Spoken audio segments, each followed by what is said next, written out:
Alors j'ai vu mon premier scorpion, comme j'expliquais, en 1994. J'ai fait mon petit bonhomme de chemin, hein, j'avais 12 ans, donc je suis passé, façon de parler, à autre chose. Hein.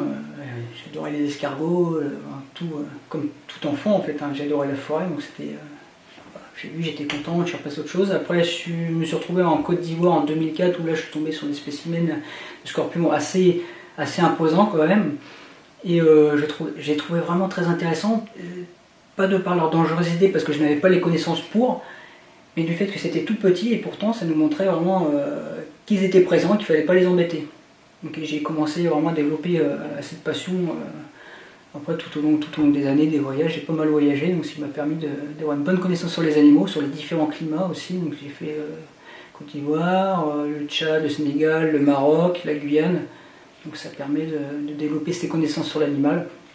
Et après, bon, pas mal de formations en association ou au Muséum national d'histoire naturelle de Paris. En spécimens, je dirais que j'en ai un certain nombre.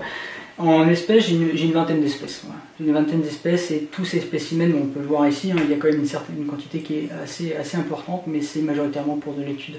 Donc il y a un intérêt derrière qui est autre que de maintenir une bête dans une boîte comme on maintiendrait un Doberman dans un appartement. Certaines espèces ont des toxines qui sont différentes, et pourtant il y en a une qui, vous allez trouver une espèce en Algérie, une espèce par exemple qu'on trouve dans le sud de la France, c'est la même espèce. Les gens ne le savent pas, mais c'est la même espèce. Des fois on dit ah non, c'est notre espèce parce que c'est pas le même pays, c'est la même espèce. Et des études ont été faites dessus, réalisées, je crois que la dernière en date de 2014, qui vient du CNRS, et la qualité du venin et les toxines ne sont pas toutes les mêmes. Pourtant c'est la même espèce.